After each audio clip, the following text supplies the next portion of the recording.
Hi YouTube. So what we're going to be doing right now is extracting sinew fibers from dry,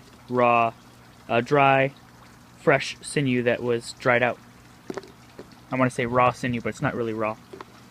Alright, so what we got here, we have a cutting board out by the pond. Beautiful fleet of fish there.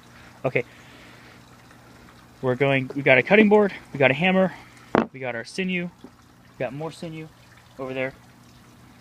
And we have already a processed piece over here in a little cup. That's where I'm putting all the fibers I'm getting out of this. So, what you do basically to get the sinew fibers out of a sinew tendon that has been dried is you take a hammer and you hammer it until it starts to break off the little filmy layer, the skin, the sheath that goes on there, this little skin that goes on there, and you peel that off. And that's good for glue, for hide glue. And then you just keep hammering this until it starts to break apart, and you can start to pull it apart with your fingers. And then you hammer it and pull it apart, you hammer it and pull it apart. And eventually you can just use your fingers and pull the threads apart. And then you can use it for lots of different uses, for primitive and ancient projects like making a bow and arrow, or attaching stone axe heads to wood handles and stuff like that.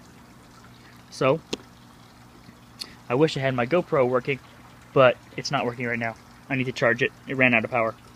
So, that's basically how you do it, and it's really simple. And it seems like a lot of effort in the first 1 minute, but after that it really starts to come apart. And so it's really worth it. It's not that hard.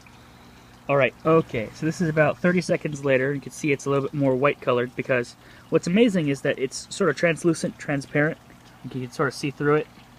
But then once you start hammering it and pulling it apart, it becomes white. White and cloudy. Which is kind of cool. Like, naturally, this material is transparent. It's supposed to be transparent, which is kind of cool. But, you notice that this is starting to focus. It's starting to turn fibrous. And you see that the little strips are starting to pull up, and that's actually the skin, the sheath, the skin that goes on this. So I'm going to pull that off, and it only starts to pull apart into fibers once you remove the skin. If you don't remove the skin, it won't pull apart into fibers. And you notice up top here, there's a tendon in here. There's actually 4 little strands. There's the 2 main strands, and then each one has like a little lobe. You can pull that in half. And so it actually gets wider because there's actually shorter little sinews. It's all sort of woven together like a mat, or like a braid, and I'll show you that when it pulls apart. But there's actually more fibers up here that are really short, and they're just sort of added on sideways, and they're folded through diagonally, and that's why there's a big a clump there. And this is tougher. The top is tougher to pull apart.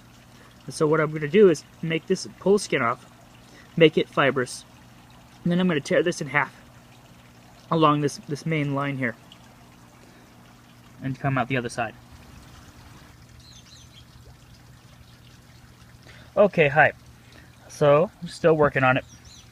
And the first part, the initial part, you see it's coming fibrous over here, but the first part of just getting it out of its solid state is the hardest, and after that it's real easy.